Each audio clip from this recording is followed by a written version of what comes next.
6:30 de la mañana, 7:30 en Canarias, y aquí está don Jaime de Berenguer balbuceando cosas sin sentido. Buenos días. Buenos días, me dices eso mientras estoy bebiendo agua.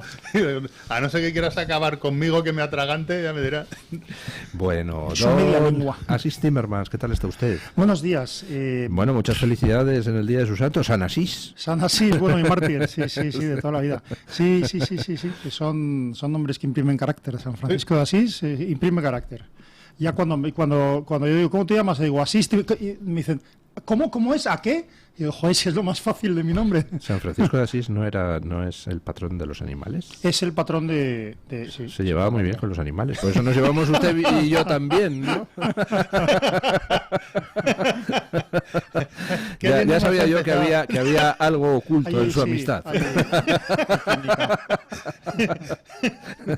Bueno, Dios mío. Sí, es como de la Disney. Yo paso de que me hagas un análisis de mi nombre. Es como que te tiene que gustar, como te llamas Francisco Asís, te tiene que gustar el Rey León y esas basuras. Oiga, el Rey León es una película que está bien. A mí me parece, el musical me encanta y la película me parece que debía estar prohibida porque creo que ha destrozado a varias generaciones creándoles problemas psiquiátricos. O sea, para dramas sencillos y claros y buenos, como Bambi. Claro, no fastidies. Bambi o Blancanieves o Dumbo, no fastidies. Sí, pero Bambi... Ahora me lo explico todo. Pero Bambi, mira, tú que eres psicólogo, no me fastidies. O sea, Bambi se muere la madre y es una tragedia, eso lo entiende todo el mundo. Y el niño quiere a la madre y se muere la madre. Horrible. Pero el Rey León no, el Rey León es que tú... que parece que has provocado la muerte de tu padre y entonces te vas, entonces comes gusanos porque te sientes culpable y entonces luego ya no eres culpable. Freud lo habría hecho mucho mejor. ¿Usted sospecha que el Rey León lo financiaron quienes ya estaban poniendo en marcha la campaña para que terminemos comiendo gusanos todos, ¿no? ¿Y de Heidi qué me dices? Y la Casa de la Pradera, de esa generación que solo teníamos dos canales de televisión y que se apagaba. Y que lo veíamos todos, sí. Entre las 2 y las 4:30. Queridos oyentes, que vamos a inaugurar sección en la tertulia, la bumerada. Después del himno, la televisión se cerraba, pero esto no era ni franquismo ni nada. Como se termina la televisión y que entonces, ¿qué se hace cuando se termina el himno de España? A ver si se cree alguien que es el único país donde pasa eso. ¿Dónde pasaba ya? Y yo creo que la carta de ajuste y el Canal Plus cuando era porno y la gente y había gente que lo había descodificado son las dos cosas estáticas que más ha visto. O sea, ¿tú no has visto la carta de ajuste alguna vez de pequeño como 10 segundos seguidos o 15 o 20? Bueno, y esperando a que empezara la programación, que estaba la carta de ajuste con sus colorines y tal. Dios mío, qué mayores. Y vamos a la cama, que hay que descansar para que mañana podamos madrugar. Y las conexiones a los partidos de fútbol de Eurovisión, que ya se ponía esto el Eurovisión y estaba esperando a que... Y un niño no entendería, el fútbol era a las 5, ¿no? El fútbol es de 5 a 7, o sea... Dice, no, pero ¿qué partido? Dice, no, es el fútbol. Todos los días hay todos los partidos. Antes todos los partidos. El parte, ¿no? Como decía mi abuela, el parte. Todos los partidos eran el domingo a las 7. Todos. No había. No como ahora que me ponen los partidos del Atleti a las 9 de la noche y no los puedo ver, jolín. ¿Tú no has visto fútbol en tu vida, Luis? Bueno, pero ahora estoy intentando aquí. Yo con la fe del converso.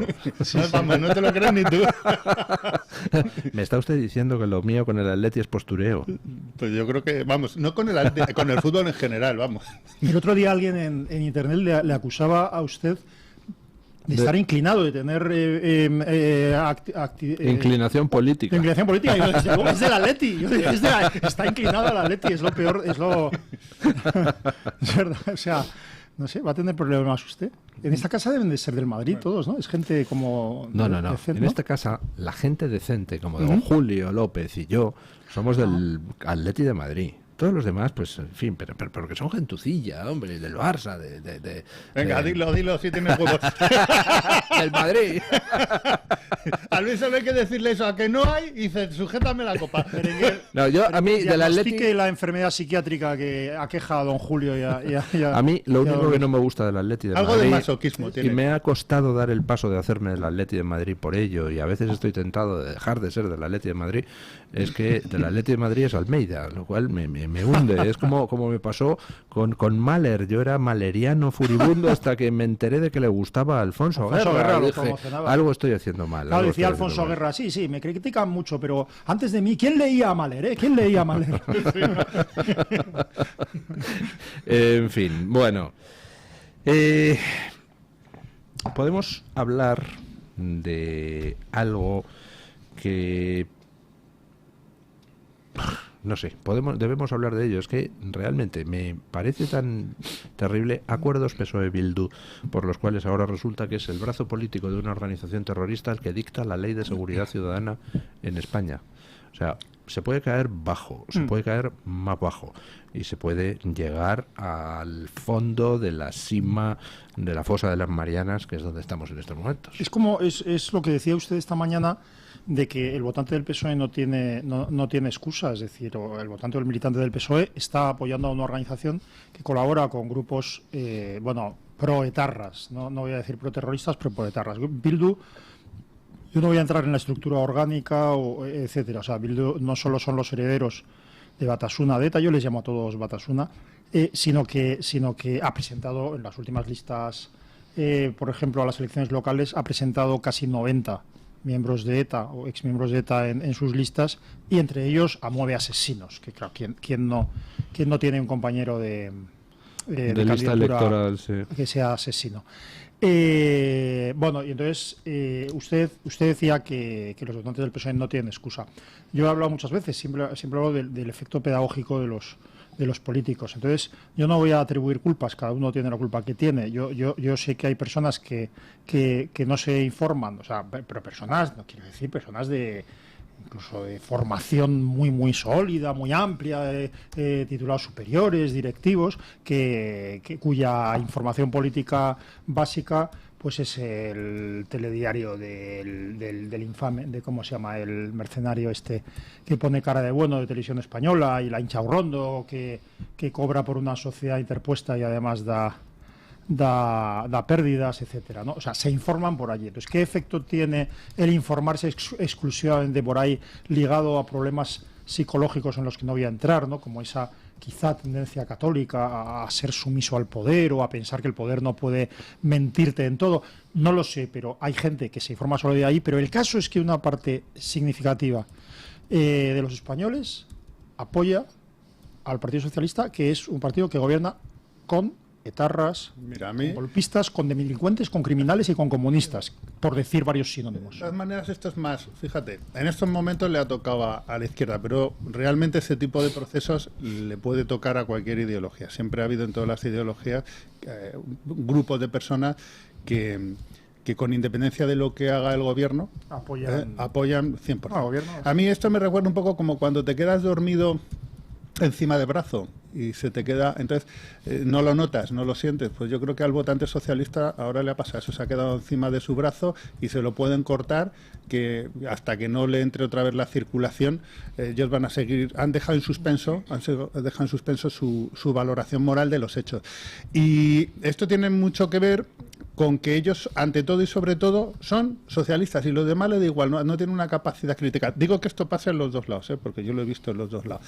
De hecho, voy a contar una pequeña anécdota, desmintiéndote, porque tú has dicho, sí, porque acabas de decir que es gente que ve a esos... Mira, yo tengo un amigo, muy amigo, que es una persona muy inteligente, de verdad, que precisamente el otro día, hablando de este tema, siempre ha sido muy socialista, le dije, oye, tú que eres un lector del peor periódico y más tóxico que pueda haber en España, y que conoces y que has leído a Fernando Savater, ¿tú cómo te explicas que gente como Fernando Savater, Trapello, Vejero, Rosa Díez, o sea, gente de primer nivel, esté criticando ahora a lo que está haciendo el Partido Socialista, a lo que está haciendo Sánchez? Y su respuesta fue la siguiente, dice, claro, es que la izquierda somos muy críticos, entonces nosotros nos criticamos a nosotros mismos con mucha más facilidad. No es un problema, por tanto, de lo que carece el socialismo, sino de lo que tiene. Fíjese hasta qué punto tiene interiorizado. Esta respuesta en sí misma ya te demuestra que es una persona inteligente, pero son todos los giros cognitivos, psicológicos, emocionales que está haciendo para justificar que no quiere ver. Y entonces, cuando nosotros analizamos aquí en sentido muy razonable, muy racional, muy sesudo... Claro, no importa. Da lo mismo. No importa. Sí, yo recuerdo una conversación que tuve con un amigo sobre Trump y sobre Biden en plena, o justo después del desastre asqueroso de Afganistán y del desastre asqueroso de Afganistán, que es decir, del vil abandono por parte de los Estados Unidos y de Occidente de los afganos y algunas otras cosas, ¿no? Entonces, es que, no, repito, personas muy cultas no tenían información, pero lo que tenía claro es que la culpa de todo era siempre de Trump.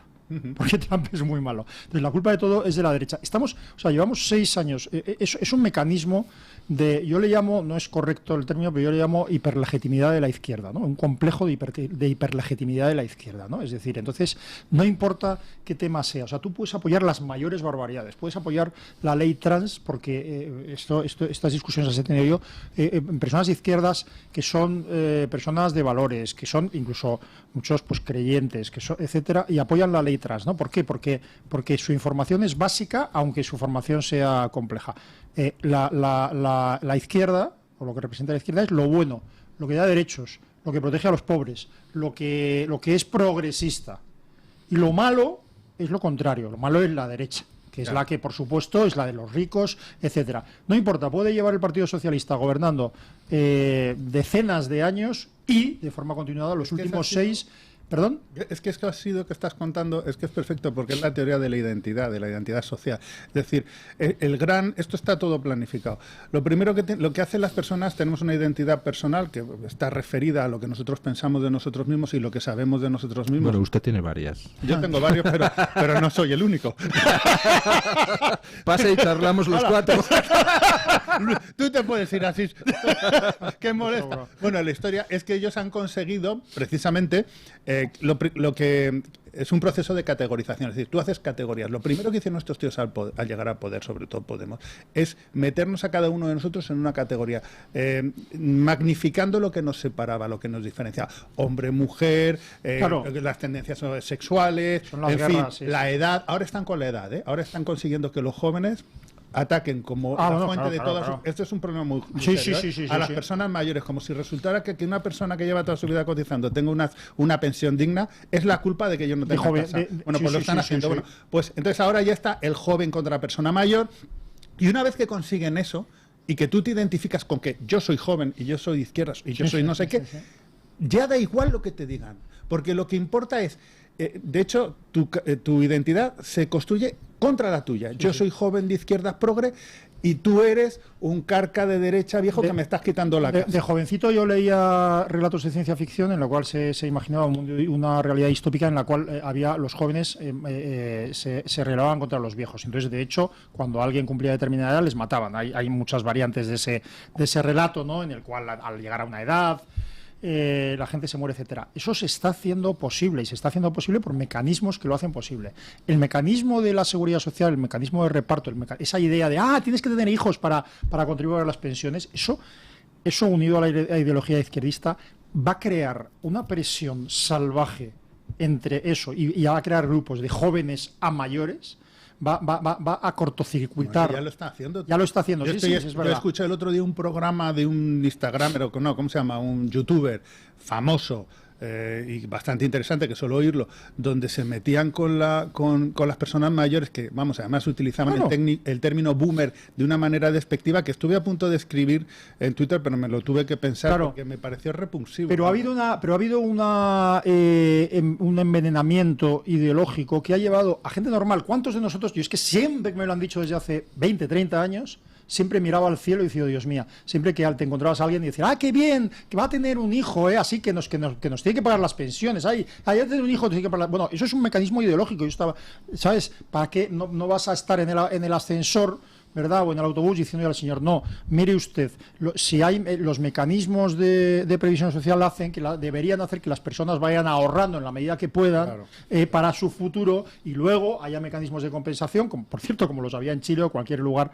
donde las pensiones son privadas. Es decir, pero incentivando el ahorro. Y resulta que hemos creado un sistema socialista aceptado por derechas e izquierdas, que consiste exactamente en que los políticos se han pulido las pensiones, se han pulido los ahorros para el futuro de quienes han cotizado, y entonces fían las pensiones a una gente joven que cada vez es menor en la pirámide poblacional, con lo cual has creado las bases para un enfrentamiento social brutal. Es más cruel, porque luego a esos jóvenes que les has pagado los estudios, que les has pagado la seguridad social, los médicos y tal, y te crees que te van a cotizar, como aquí hay unos trabajos de mierda, se van fuera y encima ni siquiera cotizan aquí. Pero fíjate, este mismo proceso donde primero lo politizan todo en la sociedad española está politizado, y la dividen en pequeños grupos. Por ejemplo, lo están haciendo ahora también con las personas que tienen están empezando ahora, las personas que tienen un piso en alquiler. Como ellos no son capaces de darnos sueldos dignos, como han hundido el país, como no somos una economía competitiva, etcétera,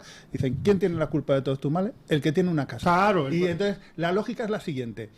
Tú compras una casa, pides una hipoteca y estás pagando la hipoteca con lo que yo te estoy pagando de alquiler, con lo cual la casa es mía. Esa es la lógica. O sea, y así lo han hecho con absolutamente todo. Pues en esa sociedad nada puede llevarse al tema de la volviendo raza. al tema Volviendo al tema, bueno, nos había planteado Luis el tema de Bildu y nosotros nos vamos por temas de filosofía política. Pero quiero decir que no importa lo que sea. El Partido Socialista lleva 6 años tomando medidas intervencionistas, más intervencionistas que ya lo había, sobre el mercado de la vivienda y creando, la situación del alquiler en Madrid es brutal. Es normal que una gran ciudad con una pujanza económica relativa alta, los precios de los pisos suban. Pero lo que sucede en Madrid, como en otras muchas partes, es que hay una escasez de oferta tremenda. Entonces el mercado de alquiler, y vamos a dejar por ahora el de compra, es brutal. Bueno, pues lo que hace el Partido Socialista son dos cosas. Lo que hace la izquierda son dos cosas, que es proponer una huida hacia adelante, proponer medidas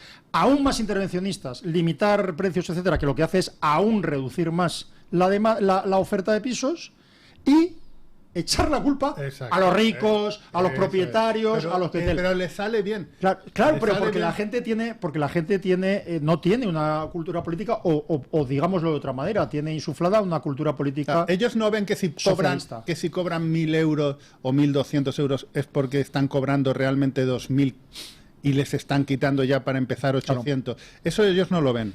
Y luego, aparte de la justicia, hay un tema que es un sistema de incentivos. Es decir, resulta que un señor que está en un alquiler, o una señora, o una familia con hijos, lo que sea, resulta que no puede pagar el alquiler. Y entonces, usted no puede pagar el alquiler de mi piso, pues yo lo he hecho, ¿no? Y entonces, digamos que hay un Estado que dice, no, hay que proteger a esta familia con hijos y que no se quede sin vivienda. Bien. El Estado puede decidir eso, ¿vale? ¿Y quién debe pagar eso? Pues se entiende que los impuestos de la gente, ¿no? Se impuesta que todo. Dice, no.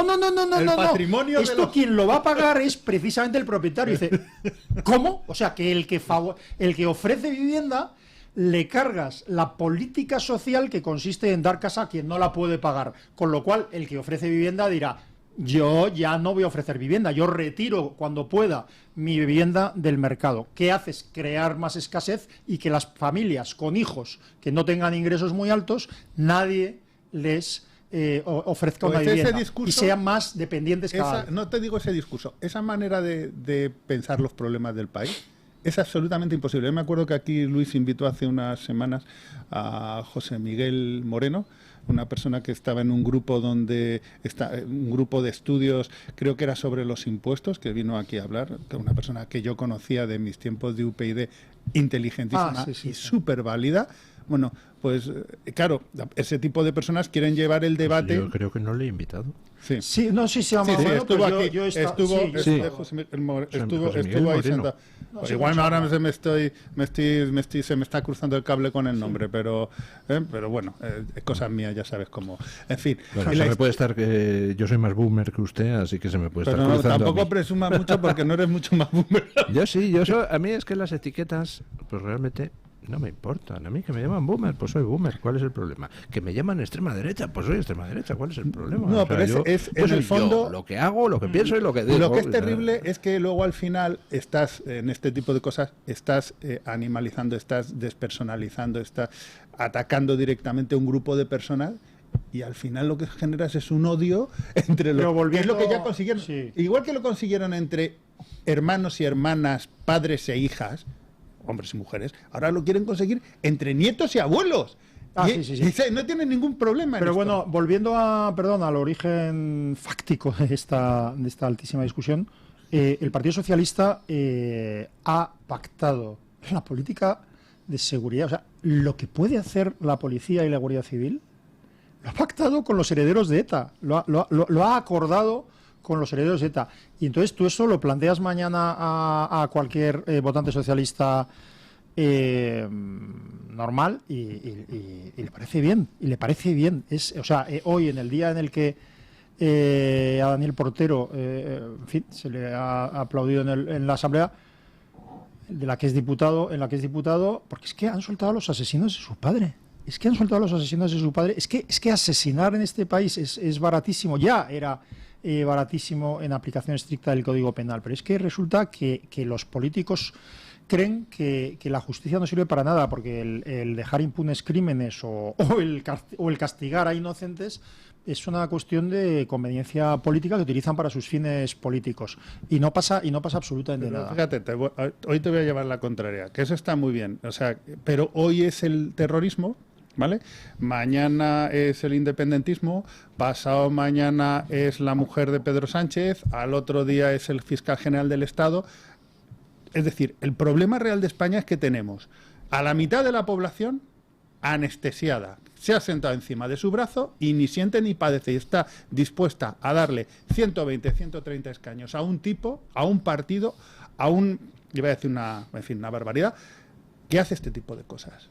Y una vez que han conseguido que tú le legitimes o expliquen o justifiques como votante que la mujer del presidente de gobierno sale un día dándonos una homilía antes de ayer sobre la transparencia y que a las 48 horas desaparezca la página del software de su mujer de la Universidad Complutense de Madrid, donde nunca debía de haber sido la directora de un máster, cuando has conseguido eso, lo demás, que es la técnica de pie en la puerta, ya consiguen cualquier otra cosa. Yo lo he contado una vez, pero tuve una discusión, muchas discusiones, pero una muy, muy en particular con una querida amiga, muy querida, con la mujer y acabamos que es mujer de uno de mis mejores amigos, a raíz de que hace varios años comentara que alguien había dicho que si el presidente, que si Sánchez era un psicópata.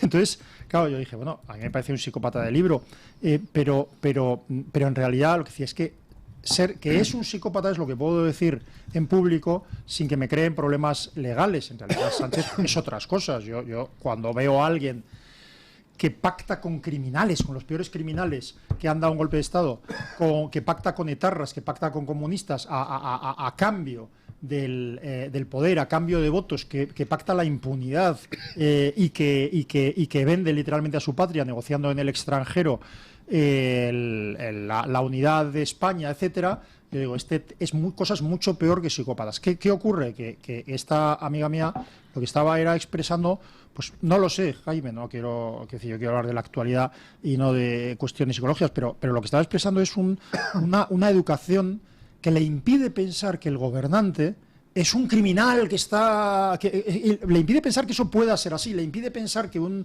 señor que aprovecha una pandemia no solo para encerrar a la población sobreactuando porque antes ha hecho lo contrario, sino además aprovecha para pasar leyes absolutamente totalitarias, que aprovecha para robar a manos llenas, porque que ya me dirás que hace el coldo diciendo lo que se compra y lo que no se compra para la empresa de sus amigos, etcétera. Es decir, en la población, no estoy hablando de gente solo de izquierdas sino de derechas, la población está como tiene un complejo, una educación que le impide pensar que es posible verdaderamente que el gobernante esté gobernando solo para su bien propio y el dominio de la sociedad en vez de para el bien común. Pues sí, eso sucede y hay que rebelarse ante eso. Y si no diagnostica, o sea, como decís los de la profesión, ¿no? Para curarse hace falta el diagnóstico, ¿no? Hace falta asumir, saber que estás enfermo, ¿no? Bueno, pues nosotros, la sociedad española, está enferma. Y tener voluntad. porque tú es como si vas al médico, te receta un antibiótico y dices, bueno, me lo tomo. Tienes que saber cuál es el diagnóstico y tienes que tener la voluntad. Y en este preciso momento es que creo que la sociedad española no tiene ninguna voluntad, está mucho de curarse, es decir, está mucho más interesada en pegarse. Que, por cierto, es otra de las características, en un artículo que publiqué yo en esta casa, es una de las características históricas de la sociedad española, el cainismo, y además viene datada desde hace muchísimo tiempo. En todo, en la cultura, en las obras de arte, en fin, en la literatura, y es que somos un país muy cainita y estamos en eso. De hecho, si algo nos une a los hispanoamericanos es precisamente eso, esa actitud de quedamos la semana que viene y charlamos. Y dice, ¿para qué vamos a charlar pudiéndonos dar de leches, no? Sí.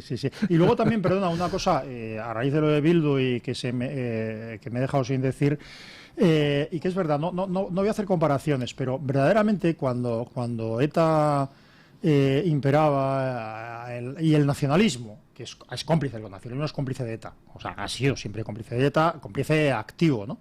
Cuando dominaba el País Vasco, antes de que lo dominara directamente los etarras, la gente decía, y yo estoy de acuerdo en que la sociedad vasca estaba corrompida, desde luego, pero es que estaba corrompida porque ese ambiente, los gobernantes, los líderes sociales, no solo los gobernantes, una de las razones es que los líderes sociales habían ayudado a corromperla, habían relativizado el crimen y el totalitarismo nacionalista frente a otras realidades, creando una polarización en la sociedad. Bueno, pues eso ya está en España. O sea, es decir, en España hay una sociedad polarizada en la cual sin esa presión de asesinatos en el País Vasco, estadísticamente lo que era más fácil que te pasara no era que te asesinaran, aunque hubo un tiempo que te lo asesinaban mucho, sino que te marginaran, que te dieran una paliza, que te señalaran, que tuvieras miedo, etcétera. Bueno, pues sin esos asesinatos en España ya está una parte importantísima de la población apoyando a un partido que pacta con los peores criminales, con golpistas, con etarras, con comunistas totalitarios, y que hace el juego a estos. Sin cambiar de tema, era patético, no sé si escuchasteis ayer, perdón que aproveche, cuando la Fundación Carter, que en fin, centro que no goza de mis simpatías, ¿no? ni el presidente que le dio nombre, ni la fundación, dijo que reconoció que los resultados electorales de Edmundo González era que había ganado por un casi 80%, 79 y pico por ciento, frente a un 30% de Maduro. Cuando Borrell lo comentó, es que estaba rabioso. Estaba rabioso y dice, bueno, no sé de dónde habrán ¿Por qué lo sacan ahora? No sé por qué lo sacan ahora y no tal, no sé por qué, pero bueno, como dijo alguien, dijo, parece que no ha ganado Maduro, parece que es verdad que no ha ganado Maduro. Es tan miserable, es tan miserable. Porque ahí la pregunta es, ¿qué intereses tienen ellos para no reconocer eso? Que es lo que hemos comentado. Crematísticos, que es lo claro, que los curtos. El régimen venezolano no va a caer porque tuvo la habilidad no solamente de corromperse por dentro, sino corromper las estructuras de fuera, que son las que le están manteniendo en el poder en estos momentos. Fíjate, voy a decir una barbaridad. Cuando cayó el régimen de los Ceausescu en Rumanía, hubo que enviar a alguien desde aquí para tratar de rescatar todas las cintas grabadas del régimen a políticos españoles que iban allí, pues en fin, a satisfacer sus deseos sexuales. Cuba no cae porque la cintateca que tiene Cuba tiene que ser monstruosa, y Venezuela no cae porque Venezuela tiene datos sobre la corrupción de políticos occidentales para parar un tren. Yo creo, fíjate, es que hoy como usted no cree nada. Usted cree que tenemos que ir a la pausa publicitaria. A callar. Aquí seguimos en la tertulia de mañanas en Libertad, la mejor tertulia de la radio española. No es por tirarme flores, pero como no tengo abuela, pues alguien lo tendrá que decir. Y aparte de a don Jaime de Berenguer, ese infecto ser que se dedica a meterse con nosotros los boomers, y de don Asís Timmermans, tenemos con nosotros a don Antonio Peñalver, que se acaba de incorporar a la tertulia. Buenos días, don Antonio. Buenos días, muchas gracias, encantado de estar aquí. Bueno, don Antonio es profesor de la Universidad de Alcalá de Henares en Recursos Humanos y en Management y Liderazgo, es concejal en el Ayuntamiento de Alcalá de Henares y vicesecretario de formación de Vox Madrid, licenciado en Ciencias Políticas y Sociología por la Complutense, ha hecho el programa de dirección general del IES Business School y es fundador y socio directivo, y es por eso por lo que está aquí, de People First Consulting, que se dedica a consultoría en temas, por ejemplo, como el del liderazgo, ¿no? Sí, efectivamente. Bueno, y hemos querido hablar con don Antonio, luego acaba de publicar un libro sobre liderazgo que se llama Liderazgo Abascal. Luego le daré oportunidad de que haga usted un poco de propaganda del libro. Pues muchas gracias. Pero el motivo de traerles, porque es usted experto en liderazgo y en comunicación política, y queríamos comentar cómo va la campaña electoral americana. ¿Cómo está siendo la comunicación en las elecciones de los Estados Unidos y qué diferencias hay entre Trump y Kamala Harris desde el punto de vista de un experto en comunicación y liderazgo? Bueno, lo primero que me gustaría es poner en contexto el concepto de comunicación política, ¿de acuerdo? ¿Por qué? Porque en la comunicación política hay tres aspectos que hay que tener en cuenta. Y aquí es donde Kamala Harris y Trump se diferencian bastantes, ¿no? Primero es la comunicación no verbal, ¿no? La parte de las palabras, la claridad. Segundo es la comunicación no verbal, pues las expresiones faciales, los gestos, el contacto visual, las expresiones corporales, y luego es algo que no le parece, que no tiene mucha importancia, que es la comunicación paraverbal, ¿no? La vocal, el tono de voz, el ritmo, el volumen. Bueno, yo os quisiera hacer aquí una pregunta.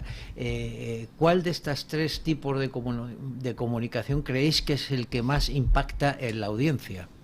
Entre la verbal, la verbal, no verbal y la paraverbal. Defina otra vez paraverbal. Paraverbal es el tono de voz, sí, es el ritmo, el volumen. La que más impacta, yo creo que la no verbal. Pues sí, es la que más impacta en un 55%. Pero la paraverbal, la vocal, impacta un 38%. Es decir, que solo la verbal impacta un 7%. Entonces, muchas veces... O sea, que lo que decimos no importa nada, lo que importa es el tono con el que lo decimos y, sobre todo, nuestra como lo decimos, gesticulación. sí. O sea, que por eso es por lo que todos los del PSOE, fíjense ustedes, queridos oyentes, salen a hablar y ponen así la mano haciendo un corazoncito y tal. ¿Es por eso? Sí, eso está totalmente preparado. Pero venimos a hablar de la comunicación en las elecciones americanas, pero ya, por ejemplo, con esto que os he comentado, veis el impacto que puede tener, por ejemplo, el tipo de comunicación que hace Feijóo, que es básicamente verbal. Aquí tenemos un ejemplo de alguien que hace una comunicación básicamente verbal y que es impertérrito en la comunicación no verbal, ¿no? Y entonces vemos que el impacto que tiene muchas veces es bajo, y se preguntan los correligionarios del Partido Popular, oye, ¿por qué no llega Feijóo? Pues no llega básicamente por este aspecto. Si se acuerda, una de las, hablando de comunicación paraverbal, como en su momento primero Pablo Iglesias y ahora Sánchez, cuando nos hablan así con un tono muy tranquilo, con una voz muy bajita, donde, claro, está hecho así para que tú, como hablan tan bajito, tú tengas que prestar más atención. Claro, él está ahí apelando a la comunicación paraverbal, al tono, al ritmo, etcétera. En el caso de Pedro Sánchez, no aburre a las ovejas, quiero decir, es un mensaje que no es muy largo, intenta ser lenguaje corto, va cortando, etcétera, etcétera, para que la comunicación verbal no domine el discurso. Es curioso, vamos, es una reflexión, pero en forma de pregunta al experto, pero cuando salió Pablo Iglesias, claramente había cosas a nivel de comunicación que hacía bien, o que hacía mejor que los que se hacían en televisión, porque la gente joven y yo he tenido hijos tenía hijos, se paraba en televisión ante políticos y antes no se paraba ante ellos, ¿no? Y entonces hacía técnicas de subir y bajar la voz en determinados momentos, etcétera. Y luego unos clichés, que es para lo que le pregunto, unos clichés curiosos que han heredado, de hecho han heredado directamente algunos de sus compañeros y ahora algunos del PSOE, que es cuando dicen algo, decir, no lo digo yo, lo dicen los expertos. Hay que hacer no sé qué, no lo digo. Entonces, ese no lo digo yo. O, por ejemplo, también otro cliché que es el decir, todo el mundo sabe, y yo me acuerdo que esto decía mucho Pablo Iglesias, todo el mundo sabe, entonces decía, todo el mundo sabe, como todo el mundo sabe, las cooperativas son las que crean mayor trabajo en España, hasta que tenía delante un economista y le dice, perdón, ¿qué tontería está usted diciendo? Las cooperativas crean el 3,8% de trabajo en España, no diga todo. Pero ese todo el mundo sabe, o eso no lo digo yo, lo dicen los expertos, sin entrar en el análisis ya al oyente no especializado le dice, tienes razón. Ya, claro. Bueno, pues eso, yendo ya a Estados Unidos, eso lo utiliza mucho Kamala Harris. Ajá. Kamala Harris, si os dais cuenta, apela mucho a la audiencia y a los colectivos. He hablado con mujeres y entonces ya da por hecho que todas las mujeres dicen este tipo de cosas, ¿no? Las mujeres incluso hablan con ella. Claro, es decir, ella es la representante de las mujeres, claro, todo mucho más perverso. Es como decir, he hablado con los franceses. Claro, y entonces los franceses dicen en general. Entonces, y luego Kamala Harris, yendo también por Pablo Iglesias, utiliza un lenguaje muy populista, y en esto se parecen ambos. Estamos en lucha, nos retrocederemos en derechos, etcétera, etcétera, ¿no? Este es un lenguaje muy típico de Kamala Harris. Pone el foco, curiosamente, y ahí es donde pierde, en el lenguaje verbal. O sea, en estos aspectos populistas, si gana, trabaja porque da por hecho que tiene un colectivo que le está avalando permanentemente, etcétera,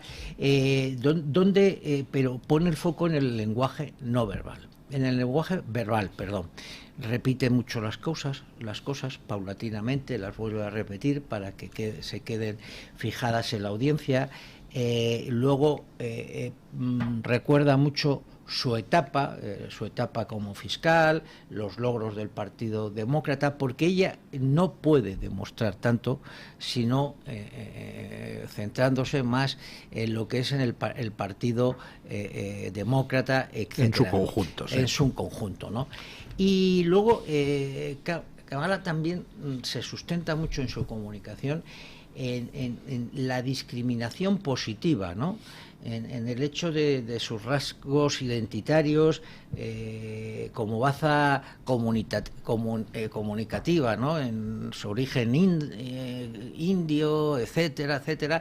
Esto es una baza que ella también utiliza mucho, ¿no? Teniendo en cuenta, o sea, si partimos entonces del hecho de que más del 50% de la comunicación es comunicación no verbal y que otro tercio es comunicación paraverbal, ¿quién de los dos lo está haciendo mejor a su juicio? ¿Trump, Harris o los dos lo están haciendo bien para su respectiva parroquia? Es una buena pregunta, ¿no? En el primer y único debate que ha habido en el Centro Nacional de Filadelfia, el 11 de septiembre, pues lo hizo mejor Kamala. ¿Por qué? Porque habló para todo el mundo en general, repitiendo los mensajes, etcétera. En este caso, Trump solo habló para su parroquia, que ya le tiene comprado el discurso, ¿no? Pero ahí se está usted refiriendo a la comunicación verbal. En ese caso.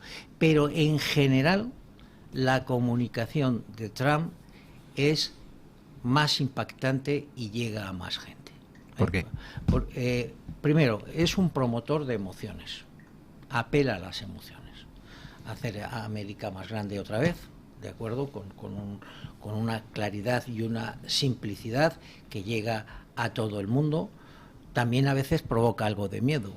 Esto va a provocar este tipo de cosas, cuidado que se están comiendo animales, etcétera, etcétera. Pero el miedo, las emociones, mueven a la gente mucho más de lo que nos imaginamos. Hablando del management y en la empresa también, y en cualquier caso.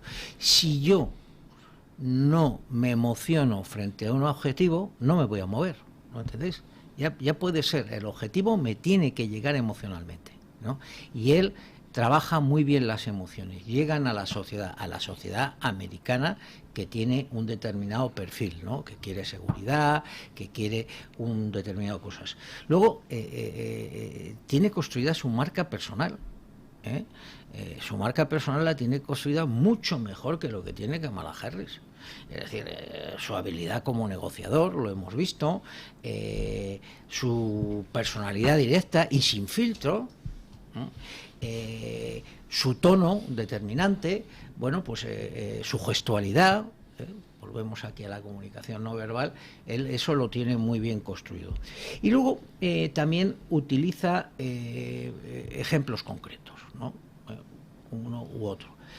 La claridad y simplicidad del mensaje hace que, como ya he dicho, Make America Great Again, hacer América más grande otra vez, hace que tenga más peso lo paraverbal y lo para no verbal. Y como ya he dicho, tiene una marca personal muy bien construida, ¿no? O sea que Trump simplifica los mensajes a propósito para quitar todavía más importancia a los aspectos verbales y para que toda la gestualidad y los tonos tengan la mayor importancia posible. En el mensaje es corto, es corto. El mensaje es corto, envía unos mensajes. Sí, de hecho, a mí me pone de directos. los nervios escuchar a veces a Trump, porque las frases, nunca construye frases largas. Sí. Son todo frases donde, en teoría, transmite un razonamiento largo, pero va cortando las frases de una manera muy espasmódica. Bueno, ¿no? pero eso, lo que pasa es que a veces hay su gestualidad también, donde tiene uno una virtud, también tiene a veces un defecto, ¿no? Ese es un rasgo de la comunicación política. La comunicación política no es estar hablando todo el tiempo y de una forma lineal, ¿eh? La comunicación política, precisamente por el bajo impacto que tiene lo verbal, ¿de acuerdo?, es hablar poco e ir directamente al grano, ¿no? Que es lo que he dicho, que por ejemplo diferencia mucho de lo que podría hacer un Feijóo hablando del terreno actual. Kamala, ¿cómo lo hace? Kamala trabaja más lo verbal, monolítica, pero luego cómo lo defiende esa parte, siendo muy machacona, repite los mensajes muchas veces. O sea, bueno, estaba reflexionando que, claro, la comunicación o las explicaciones son más complejas en una reunión de una comunidad de propietarios que en un mitin político, porque o en mitin político o en televisión, porque claro, la distancia con el receptor, ¿no?, del mensaje es mucho más grande, ¿no? Y entonces, curiosamente, se discute con más profundidad si en una comunidad de propietarios se pone un árbol o un arbusto que si hay libertad de prensa, etcétera, ¿no? Pero Kamala, a mí hay una cosa que es que, no sé si me equivoco, pero es decir, no sé, yo le llamo frivolidad, pero esa risa incontenible con la que acaba muchos de sus razonamientos, que no son razonamientos, ¿no? Como recuerdo cuando Kamala en las primarias anteriores le acusó a Biden, creo recordar que la acusación era que era un racista, no sé si incluso si aludió a su mano larga, pero bueno, que si era un racista y no sé qué, y entonces en un momento dado... Muy populista, por otro lado. Sí, pero que le dijo que era un racista, y entonces cuando fue como vicepresidenta del ticket, etcétera, alguien le preguntó, y entonces decía, estábamos debatiendo, le decía en inglés, we were debating, y yo pensé que iba a profundizar en el razonamiento, y yo no, y decía, we were debating, y lo repetía una otra vez, debating, ja, ja, ja, ja, y se reía. Un mensaje tan simplista y tan frívolo puede conquistar. Sí, vamos a ver, la gestualidad de Kamala es casi inexistente, ¿de acuerdo? Entonces, y además no llega, ese tipo de risas al final, etcétera, no acaban de conducir, ¿eh? Sin embargo, la gestualidad de Trump es mucho más fuerte, es mucho más directa. A alguna gente le puede resultar su franqueza o le puede repelente, porque pero sin embargo esa gestualidad, ese no filtro llega más, ¿no?, que lo que hace Kamala. Pero a Kamala le han aconsejado que se contenga. Yo veo que gestualmente creo que esas risas flojas lo hace mucho menos ahora. Claro. Es decir, eso no impacta, eso no llega, inclusive produce rechazo, ¿no? Eso es lo que podemos decir. ¿Qué otra cosa sí? Pero si os dais cuenta, por ejemplo, en Filadelfia, que fueron muy analizadas las dos intervenciones, ella llevó el relato precisamente bajo ese argumento. Estamos debatiendo, ¿no? Y entonces no dejaba que se saliera Trump con su discurso habitual, ¿no? Entonces ella intentaba llevarlo a ese terreno. Luego, en algunos aspectos, a veces, sí que le da buen resultado, ¿no? Porque en ese aspecto, en ese debate, Trump no pudo ser el Trump que habitualmente es. Claro, porque diciendo eso estamos debatiendo, ¿qué está haciendo? Proyectar sobre ti que tú eres incapaz de debatir porque eres un radical. Es así de sencillo, con independencia de que sea cierto. O sea. Esto es la vieja... Bueno, es que yo cuento siempre lo mismo, voy a tener que cambiar de anécdota. Cuando esa vez que decía en televisión, yo decía, hombre, a un nacionalista catalán le decía, tendríamos que aplicar la ley. Y entonces decía, no hay que ser radical, no seas radical. Y yo, El debate de vicepresidentes a mí me sorprendió, porque si en el debate de Kamala Harris y Trump pues podría haber discusión sobre quién, digamos, ganó el debate, aunque yo creo que más o menos hay consenso que quedó mejor Kamala Harris que Donald Trump. Sin embargo, en el de vicepresidentes no ha habido ninguna discrepancia. No hay o sea, ninguna. le pasó por encima el vicepresidente Vance, el candidato de Trump, a Wolf, el candidato de Kamala Harris. Me sorprendió muchísimo pues esa especie de sensación que transmitía Wolf de ser un conejo deslumbrado por los faros de un coche. Y siempre digo lo mismo, al final da exactamente igual quién quede mejor en un debate. Lo que importa es quién arrastre más votos. Ese es el que gana realmente el debate. Entonces, desde el punto de vista de la comunicación política, esa actitud de Walsh, que casi parecía desarmado y como si no se hubiera preparado el debate, ¿puede al final volverse realmente a arrastrar más voto hacia los demócratas? Sí, realmente eso es un aspecto importante que además preparando la entrevista de hoy lo tenía. Tú no debes de ir a la arena política a debatir si no te has preparado bien lo que quieres decir y tienes una estrategia comunicativa. Entonces él no transmitió que tenía una estrategia comunicativa, que quería, qué es lo que quería debatir, etcétera. Entonces, muchas veces, aunque tú tengas las ideas, si no lo transmites estratégicamente, tal, fallas. Y ahí, en cuanto la audiencia entienda que no te lo has preparado o que no estás seguro, estás muerto. Es curioso porque yo no estaba seguro del acierto de la elección de Vance, y eso que a mí Vance es un personaje que me gusta. Leí en su momento Hillbilly, me pareció... Él justifica muy bien toda su transición, sí, lo cual le hace todavía más solvente. Bueno, tiene un artículo, leí hace poco, pero no sé si es reciente, creo que es relativamente reciente, sobre su conversión al catolicismo. Y sinceramente a mí me deslumbró porque yo había leído a Vance, el libro de Vance, pero Vance no me parecía un intelectual. Ese libro no era el libro de un intelectual, y sin embargo es una persona que se ha formado intensamente y que a la vez que es un tipo de abajo, es decir, es un tipo hecho a sí mismo desde un entorno muy, muy, muy problemático, y sin embargo su formación es muy sólida, pero además de ser sólida, es creíble. Yo cuando vi los trozos del debate que había incluido cuando interrumpió a los presentadores porque estaban diciendo una serie de cosas y les interrumpió, y sin embargo pudo interrumpirles sin histrionismo, sin mala educación, y la gente puede estar de acuerdo o no con lo que dice Vance, que la gente no sé si yo sí lo entendía, pero transmitía sinceridad, no estoy juzgando, sino la apariencia. Transmitía confiabilidad. Y confiabilidad, claro. Que eso lo transmite mucho Santiago Abascal en sus discursos. una confiabilidad en lo que estoy diciendo, me lo creo, lo voy a seguir, lo voy a defender. En este caso, él transmite la confiabilidad de que me lo he preparado, de que estoy convencido que esto es así, etcétera. A mí me parece que es mucho mejor debatiendo Vance que el propio Trump. Sí, sin duda alguna. Sin duda Es bueno, alguna. sí, es bueno. Y es muy probable que le haya salvado las elecciones en estos momentos.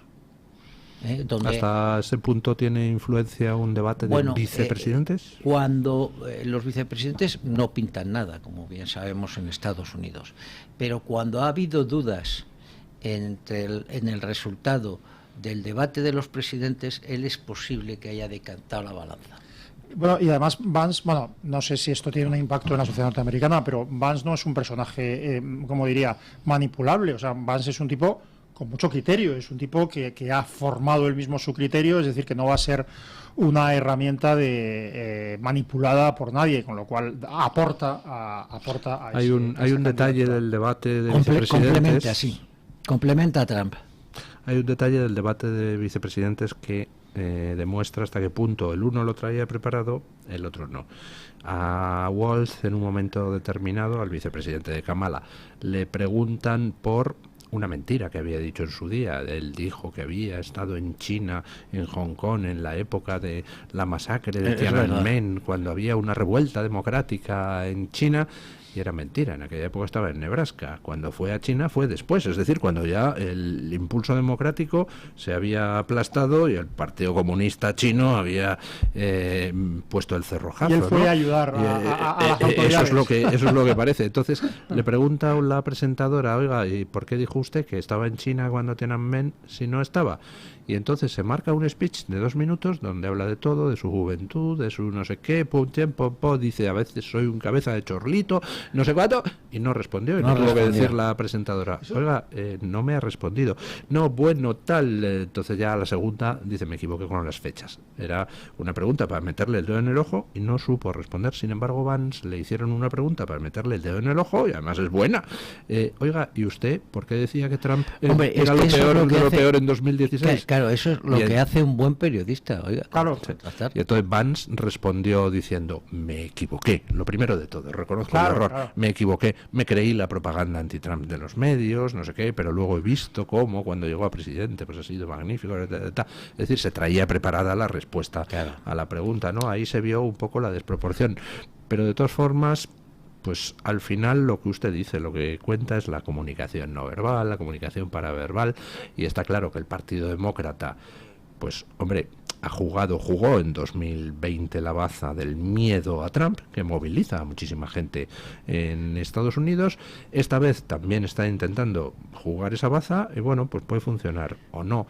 Es un poco más complicado por el hecho de que, claro, movilizar el miedo contra alguien puede ser posible, pero contra alguien al que han intentado matar 2 veces ya es más complicado. Claro, en este momento la situación yo creo que está más de parte de Trump por las circunstancias también que rodean en estos momentos la situación. Es decir, Kamala puede con su progresismo, con su lenguaje woke, puede seguir moviendo desde un punto de vista populista, pero es que no olvidemos que estamos en una situación y frente a una persona que tiene una marca personal muy fuerte, una persona que tiene una personalidad en cierta medida arrolladora, que te puede gustar o no te puede gustar, pero que además ha sufrido este tipo de atentados, etcétera, etcétera, que le va a generar una corriente de simpatía mayor.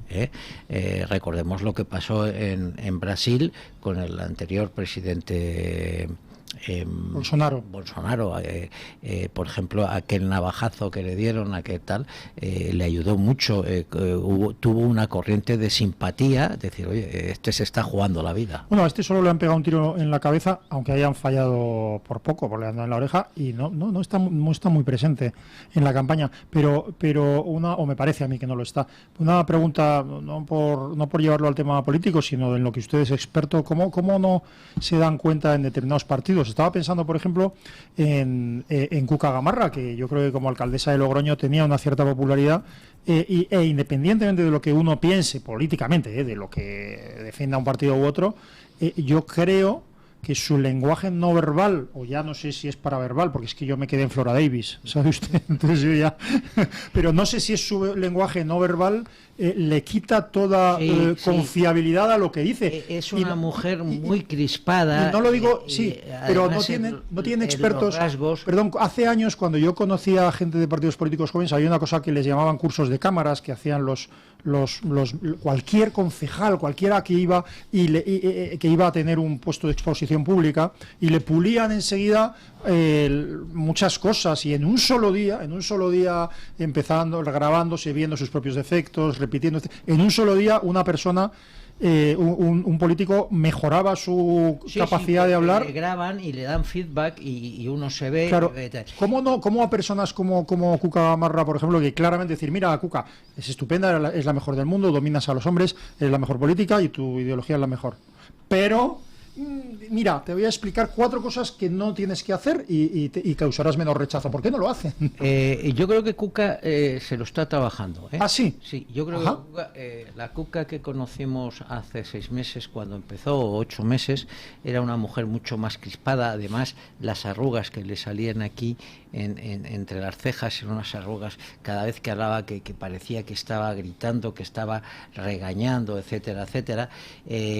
Ahora, si os habéis dado cuenta, a mí me da la impresión personal de que hasta se las han quitado, se las han trabajado. Mirad que esa parte de ahí está mucho más liviana, mucho más, prácticamente no tiene arrugas. Ella transmitía con esas arrugas y con ese lenguaje agresivo, transmitía una repelencia, decir, bueno, es que parece que está echando la bronca, que está tal. Y está trabajando, ¿no? Yo creo que lo está trabajando. Yolanda Fijaros en Díaz. ese detalle. Estamos aprovechando aquí la presencia. Yo es que estoy disfrutando como un enano y aprendiendo. Yolanda Díaz es alguien que la comunicación verbal pues es para lanzarla tomates. O sea, uno analiza lo que dice y dice, esto es imposible de analizar si no ha dicho nada. Es toda una colección yuxtapuesta de sinsentidos, ¿no? A veces parece que habla para niños de 3 años, pero claro, teniendo en cuenta que la comunicación verbal solo importa el 7%, si uno se fija quitando el sonido, pues aparece ella con cara de así, persona dulce. Entonces es lo que verdaderamente está transmitiendo. Claro. Alguien que no da miedo. Alguien que no da miedo, efectivamente. Y que es cariñosa, que está mirándote, que te va a comer, aunque sea a través de la televisión, te va a abrazar. A todo el mundo que saluda le pasa la mano por el hombro varias veces. Bueno, salvo a Garamendi, que se la pasó, no se sabe muy bien, perdón. ¿Por dónde? Me intenta pasar la mano por el hombro y le diría, quita, hombre. Sí. Y entonces ella, esa comunicación, en este caso no verbal, lo maneja muy bien. Lo maneja muy bien, tranquilidad, no somos el ogro, aquí venimos a hablar para todo el mundo, intentar defender a nuestra... Soy comunista pero no muerdo. Exactamente. Y eso es en parte lo que ha salvado los muebles de la debacle que tuvo al final Pablo Iglesias. ¿Puedo preguntarle otra cosa? Es que a mí me irrita profundamente, pero claro, seguramente es mi sesgo.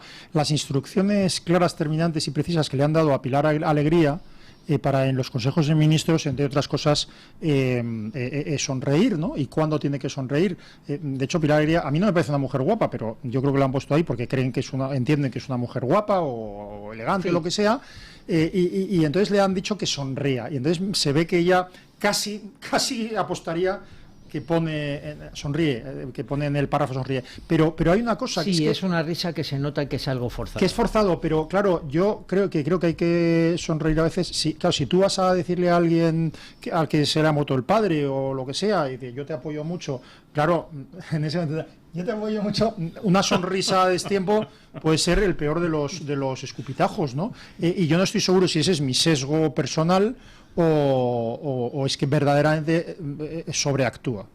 Bueno, en tu caso, por lo menos me estás mirando a la cara, que eso es otra cosa muy importante en la comunicación. Hay que mirar a la cara, a la cámara, hay que mirar a la audiencia. Eso es un aspecto muy importante. Todo aquel político que no logra conectar con la audiencia, aparte de que no va a saber empatizar las reacciones que se van produciendo, no va a llegar a las personas. No, en el caso de esta ministra sí que está trabajada. No olvidéis que la mayoría de los políticos que conocemos han pasado, aunque solo sea un rato, por cómo tienen que comunicar y cómo tienen que dirigirse a las cámaras, etcétera. Y sí que a ella se nota que le han dicho, oye, tienes que ser, la empatía viene por escuchar, o la gente te cree empática, mejor dicho, porque me miras, porque sonríes, porque asientes con la cabeza cada vez que yo estoy hablando. Me deja que haga de abogado del diablo. Usted se dedica a esas cosas de asesorar a los políticos. ¿Por qué no me hablas de tú? Pues yo hablo a todo el mundo de usted, hasta estos dos impresentables que me acompañan hoy en la mesa. Nos insulta de usted. A todo el mundo. Además es una comunicación, no sé si verbal, no verbal o paraverbal, simplemente para establecer una distancia que ayuda a que los debates se mantengan dentro de lo civilizado. Venga, macho.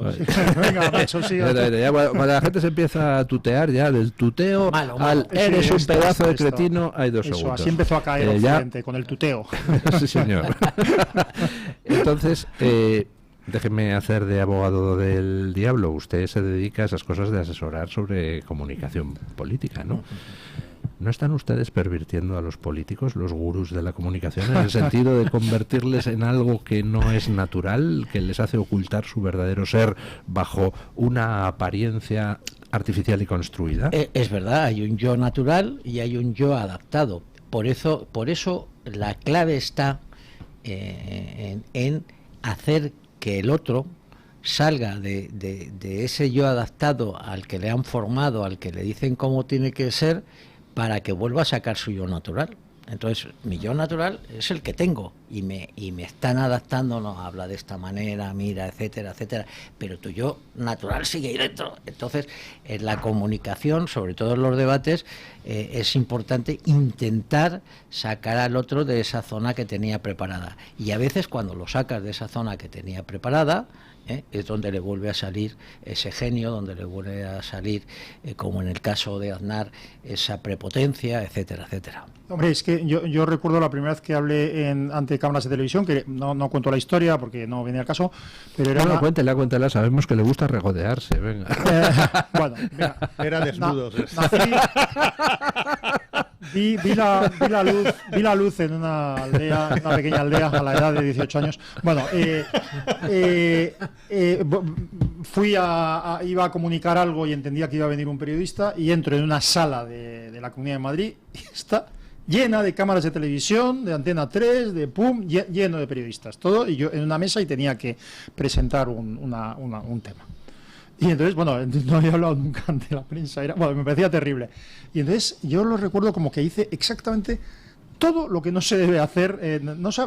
Por ejemplo, llegué y entonces, claro, como yo no estaba preparado para eso, me empeñé en mirar a cada uno, pero claro, a cada uno estaba girando la cabeza de un lado a otro. Y me acuerdo que cuando vi a Zapatero, las primeras intervenciones en televisión de Zapatero, que hacía exactamente lo mismo, yo dije, este tío es tonto, como yo cuando...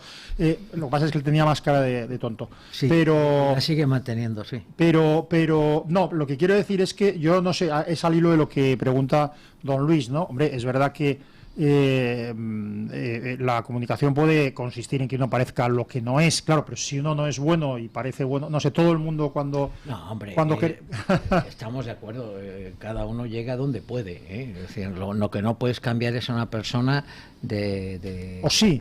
No, al 100% no. Puedes mejorarla, puedes adaptarla, y luego es una cuestión de técnica. Aquí estamos hablando de técnicas.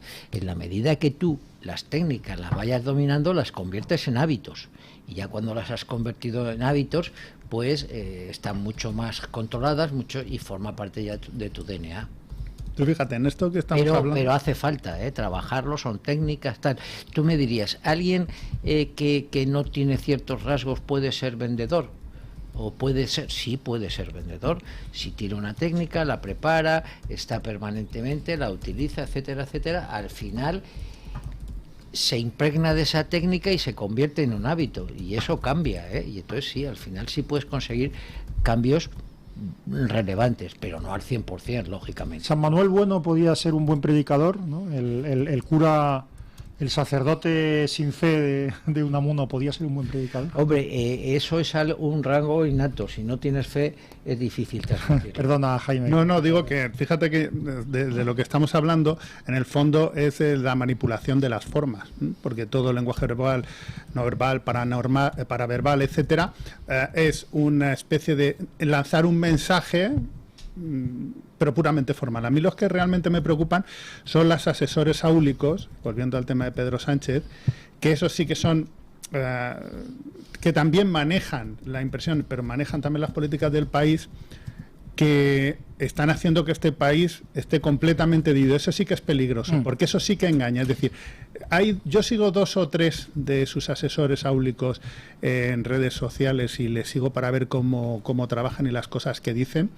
Y, por ejemplo, todos estos mensajes de cinismo que lleva el presidente, etcétera, eso sí que son peligrosos, porque mira, al final, en la comunicación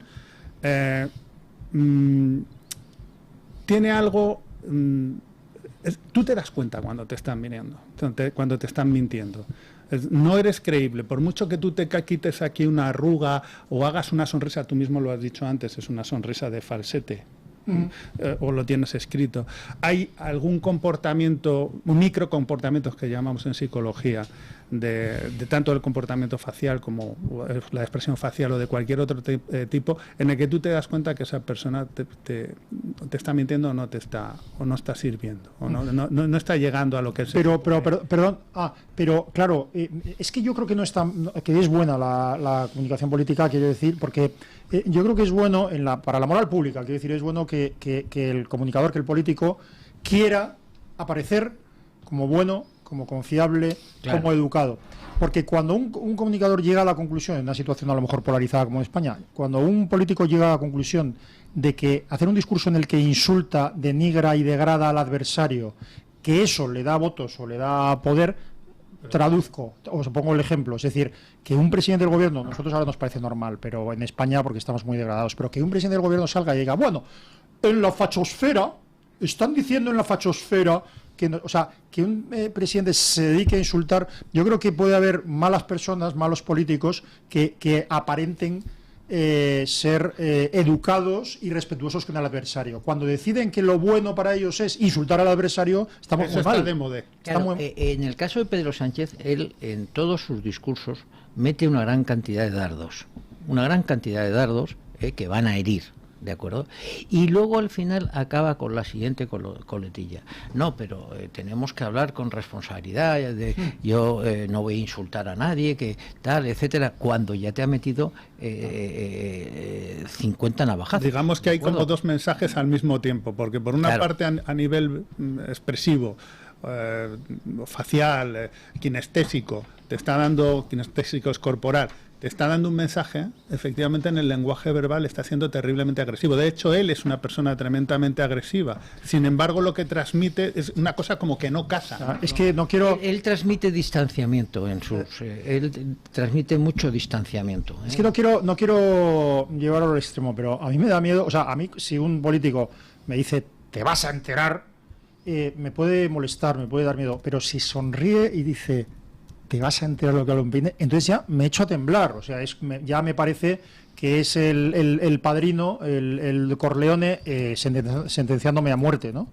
Bueno, eso lo hemos visto mucho en Pedro Sánchez, inclusive lo hemos visto gestualizando, saliendo del Parlamento y gesticulando, en ese caso. Mucho más cuando era contra Mariano Rajoy, en ese caso. Cuando sacaron una información falsa, que era la supuesta favoritismo sobre la mujer de Feijóo, perdón. Me parece que lo sacó María Jesús Montero.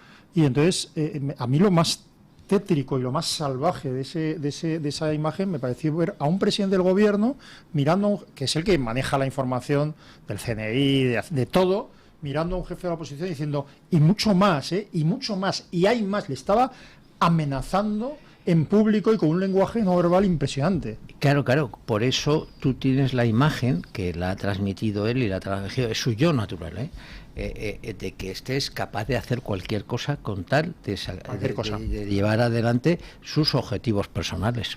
Es que esto, yo recordaba, usted que lee estas cosas, había una novela de Stephen King que yo no leí, pero vi la película, yo creo que era The Dead Zone, sobre una persona que tiene, después de un coma, tiene capacidades de tocando a la gente, sabe lo que va a pasar, pero el caso es que había un presidente que era muy popular y entonces sabía que ese presidente que era una especie de Kennedy, me pareció, que ese presidente en realidad era muy malo y iba a provocar una guerra nuclear, ¿no? Y entonces no había forma de... Y entonces le decide eliminar. Bueno, el caso es bueno. No lo cuente usted, no destripe la novela. No lo cuento, pero tiene mucho que ver con, porque claro, él no consigue sus objetivos, sin embargo pasa algo, que es que hay una imagen del candidato a presidente que sencillamente le imposibilita ya para de todas maneras, seguir adelante. luego viene Milei y te rompe todo esto. Te quiere decir, sí. Es que esto es como las teorías clásicas del liderazgo, es si el líder nace o se hace, y una de las a mí lo que más me gusta es que son sobre todo factores situacionales, es decir, qué necesita o qué tipo de liderazgo necesita en ese momento una sociedad.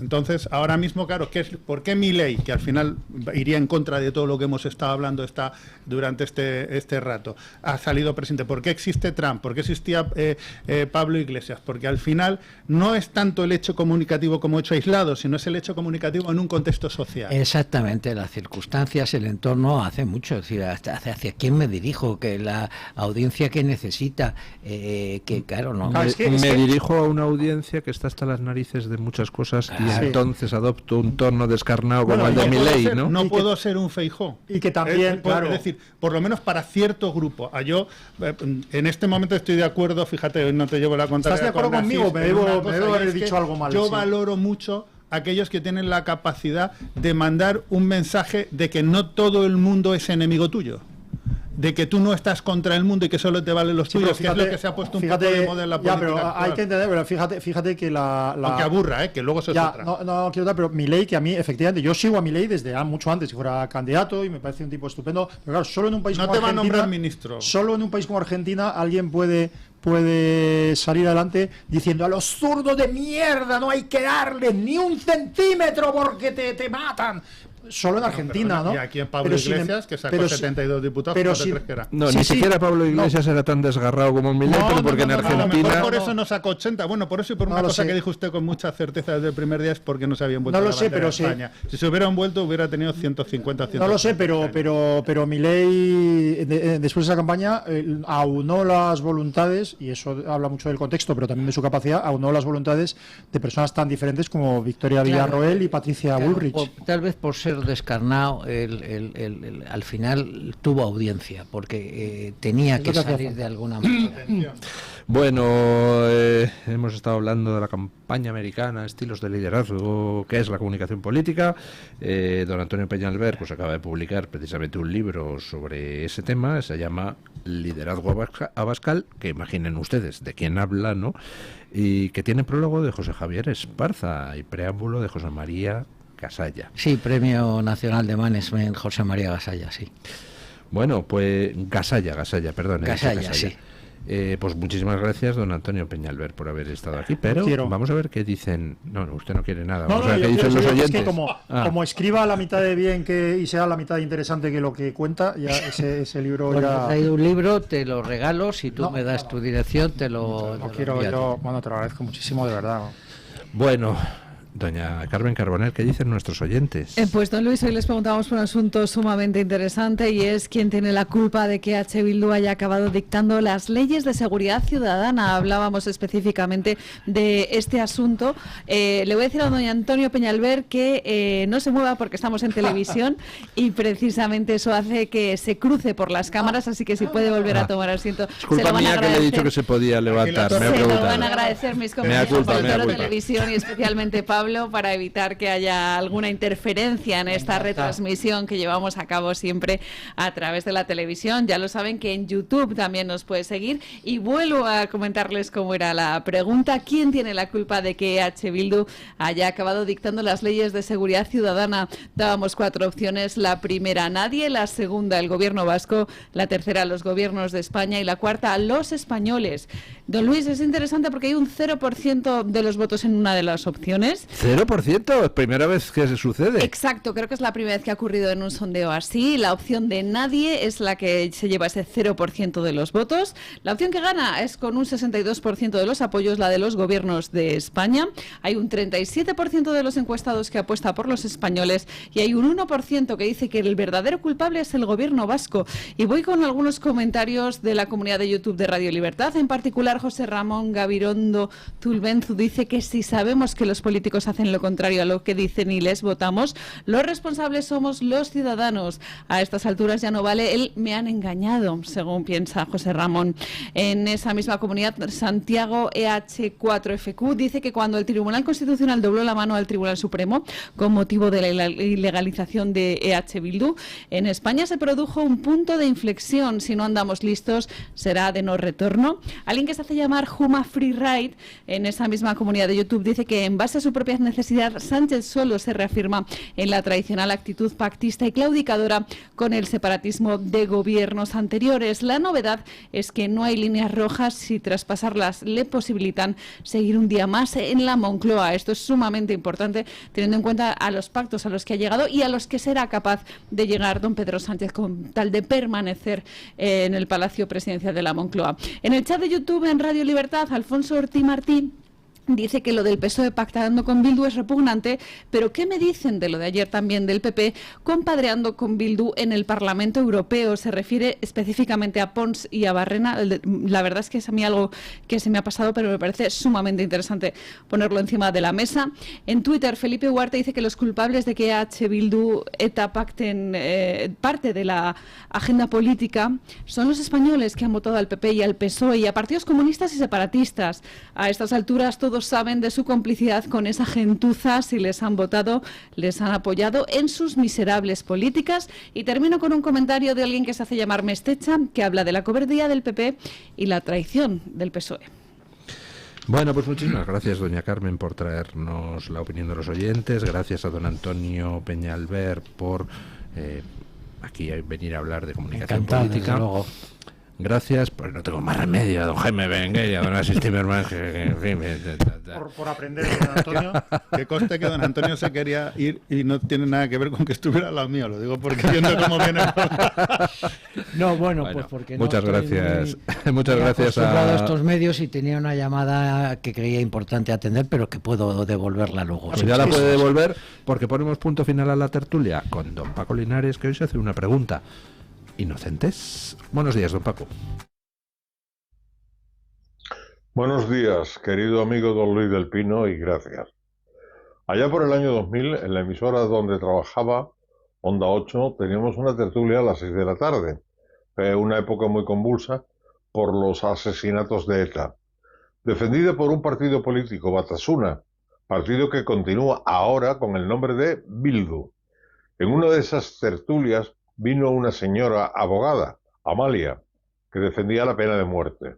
Un servidor estaba y estoy totalmente en contra de esa opción de la justicia. Doña Amalia me expuso, entre otros, el siguiente argumento. Los que pertenecen a una banda tan cruel algún día podrían hacer chantajes como quisieron hacer en su día con Miguel Ángel Blanco. Cierro comillas.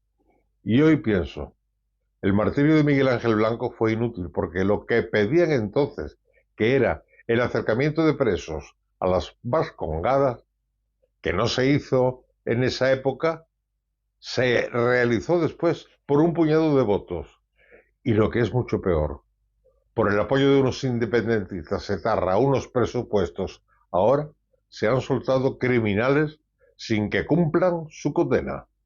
No quiero la pena de muerte, pero hay algo que hacer para que grupos de fanáticos ignorantes y asesinos sin escrúpulos cumplan las condenas íntegras.